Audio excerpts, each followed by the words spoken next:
Hi! In today's video I'm going to reflect on 10 years of doing makeup. I started doing makeup when I was 14 years old. I will turn 24 this year, so I've been basically practicing makeup on myself for about 10 years. And today I'm going to show you what has changed throughout the years, how I've improved. And also, I'm doing this while I'm doing my makeup. I will also include some old photos in which you can see my progress really well. One heads up that I always need to give: I have very bad eyesight and I obviously need to take off my glasses to do my makeup. So if things aren't in focus, I just simply can't see what's in focus or what is not in focus. So basically, when I was younger, I was interested in makeup. I watched a lot of beauty YouTubers, like the classic ones, such as Juicy Star 07, which if you're around my age, you will know her. She was called Blair. And Blair was this amazing girl in our times. They had massive collections and they lived in the US, and I was just like a 14-year-old girl who had very little money. At that time I had 15 euros a month of pocket money to spend on things that I wanted. Basically everyone was always talking about MAC, and in that time also Too Faced was a huge brand. So basically, as a Dutch girl who had very little money to spend and who also wasn't able to go to Sephora because we don't have Sephora in the Netherlands, I was always very jealous of those YouTube girls who seem to have so much makeup. The first product that I'm actually going to use as makeup is this. This is any old standard foundation. If you have been following me for a very long time, you will know that I basically hated foundation. One of the reasons that I hated foundation was because I had too much acne. I had so much acne that I couldn't wear foundation, and I will pop in some pictures now. And you will see that I had very bad acne, which turned into scabs. I would pick at my scabs and they would get nasty, basically. And if you have ever applied foundation on a scab, you will know that it doesn't look nice at all. Yeah, the texture on my face only got worse by applying foundation. In my youth, I've never been really insecure about my acne. I had a lot of acne, but I never saw it as a problem or such. Of course, I would prefer it if I didn't have acne, but I was never, it was never a real problem for me. Nowadays, I'm 23, I still have a bit of acne, but it isn't as bad as it used to be. And basically, nowadays I wear foundation because I noticed that the longevity is much better than powder. I still am a fan of using powder. We obviously had to wear face masks. And what would happen with the powder that I was using from Primark is that after an hour of wearing a face mask, the powder would totally disappear from my nose. And so yeah, I looked for an alternative and it turns out to be real foundation, and now I wear foundation every single day. When I started doing makeup, I still had my original hair color, which is red. I am a ginger. But every beauty YouTuber was filling in their eyebrows with Benefit products and with Anastasia Beverly Hills products and stuff. I wanted to experience it too. These eyebrows are kind of fake because I dyed them yesterday, so this isn't my original eyebrow color. I have really light eyebrow hair. I ended up with block eyebrows. I will show a few pictures here which are just atrocious. At the time I did my eyebrows with an eyebrow pencil from Essence, and I didn't blend it well, and the pencil was just too harsh. I should have used the powder, which was just way too harsh for someone who doesn't really have much of an eyebrow color herself. Now I've gotten to a point where I can do my eyebrows with much more confidence than back then. I always believed in eyeshadow primer, and I always have been using the Zuva eyeshadow fix in matte, and it's a long-lasting primer. It doesn't go anywhere. It doesn't really have a base shade, so it won't affect the color of your eyeshadow.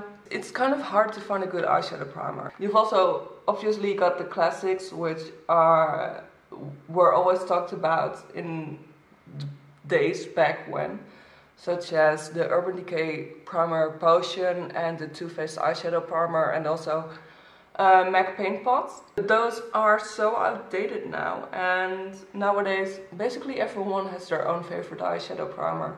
And now we get into my favorite part ever of doing makeup, which is eyeshadow. I absolutely love eyeshadow. I still love eyeshadow. I've always loved eyeshadow. Basically what I was very bad at was blending, because I didn't believe in blending. I blended with the same brush that I applied my eyeshadow with, which wasn't a blending brush. It was like a general makeup applying brush like this one. So one of the things that I definitely improved on is starting with a blending brush and taking a transition shade. I get why I never did this, because I always thought that it was kind of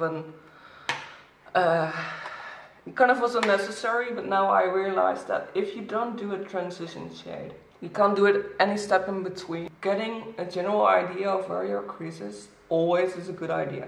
When I was really young, around the age of 14, 15, I only used to do mascara and pencil eyeliner. I just went in public with only those two products, so mascara and eyeliner pencil. I kept my skin bare. Sometimes I wore a lip gloss. I didn't wear it a lot, but yeah, it was always very simple. And then gradually I started discovering makeup brands that were affordable and that I would actually really like to try. When I was around 16, I wore very colorful eyeshadow and such. I still wear colorful eyeshadow. And I really expressed myself that way. But there were still many rookie mistakes that I made, such as not blending my eyeshadow. I, for example, didn't use contour and blush until very, very late, until my makeup discovery. There was a hype around the NARS blush in you know the one. And there was a dupe by Sleek Cosmetics, and I bought that with my own money when I was in London, and I absolutely loved the experience of being like someone who bought a beauty blogger product, because every beauty blogger was talking about it. And I didn't like it. And I was like, why does the world like this product when I don't? Nowadays I still have that blush and I absolutely love it. But within my technique of doing makeup, a lot of things also changed. For example, I never used to set my gel pencil with eyeshadow, and it would just fade throughout the day. And small things such as setting my eyeliner pencil with eyeshadow helped me a lot, but that was a thing that I only discovered like 3 years ago. It would have been more convenient had I known it earlier. I sometimes go with makeup trends and sometimes I ignore them completely. So I basically talked about having cut creases and doing those, and yeah, I went along with that trend. But trends such as really contouring your face, I didn't really understand, because it oftentimes had to do with using a lot of foundation and liquid products that I didn't really use anyways. There are still products such as concealer and highlighter that I simply do not have in my collection, and I simply do not use. I do not like the look of highlighter, and I do not like the look of concealer, and I also do not think that I need to use concealer, so I simply don't. A lot of makeup techniques nowadays originated from drag queens, and while I think that it's a very artful thing to do, I don't think that it should translate into regular, everyday makeup practices, because it can be very overdone. I probably have more makeup than the average makeup user. I have this little IKEA drawer down here, which is filled with makeup. It was always kind of my intention to live a bit of the life that beauty YouTubers did. It never really happened as I would have liked. I can never compete with people such as NikkieTutorials. They exactly know what they're doing. They've got the funds to do it, they've got the products to do it. They have made makeup their identity. and I don't, which also has led me to not upload makeup videos anymore, because I have done a few makeup tutorials in the past, but now looking back at it, I get why people didn't watch them, because my makeup skills are fine, but they're not following a tutorial worthy. Wasn't getting much success with doing makeup tutorials on YouTube. I didn't do them anymore. I even quit posting my eyeshadow looks on Instagram. I used to regularly post my eyeshadow looks on Instagram. I still have a few favorites that I absolutely love, and I will put them in here. So many people who can do amazing makeup, and I'm not one of those people.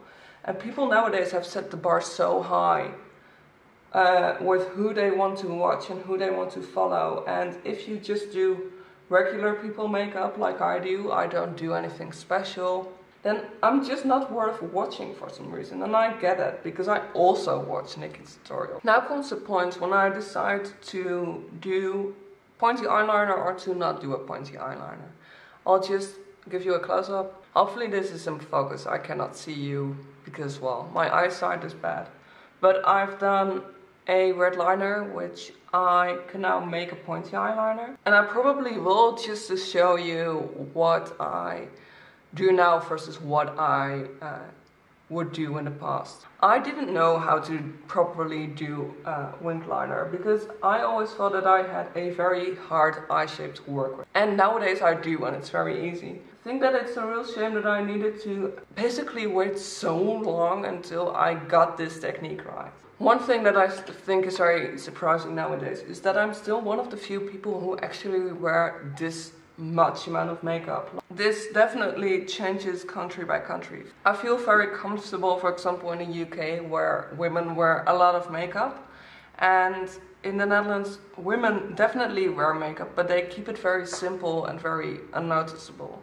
And then there's me, who just wears red eyeliner just for the sake of going to the supermarket. Going back to the topic of buying makeup, as I said, I don't buy as much makeup as I used to, and that has to do with basically shifting my priorities.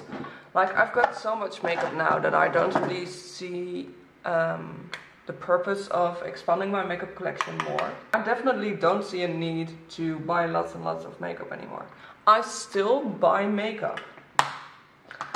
For example, I showed you the eyeshadow palette and I showed you the primer, so I still buy makeup, but I stopped doing those huge online orders of buying makeup that I only could get online and abroad, basically. Obviously, I cannot go traveling without makeup. Like, I always wear makeup to school and such, and to work, and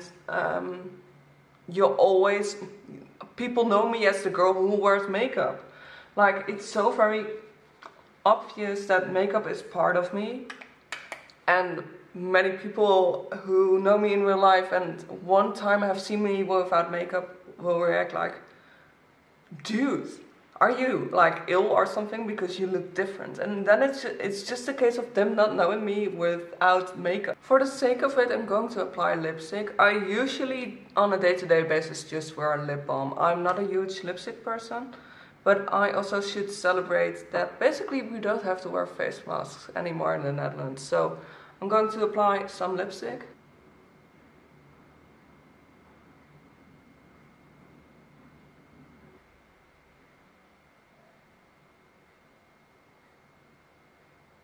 This is the finished look. As I said, I usually wouldn't wear lipstick, but basically I haven't worn lipstick since the introduction of face masks. And now that we're done with face masks, I will definitely wear lipstick more. I hope that you enjoyed this video. If you have got any thoughts about your own makeup journey or how you perceive basically being a makeup wearer, definitely leave those comments down below. I would love to read them. Hopefully you will come back for my next video. So until then, bye!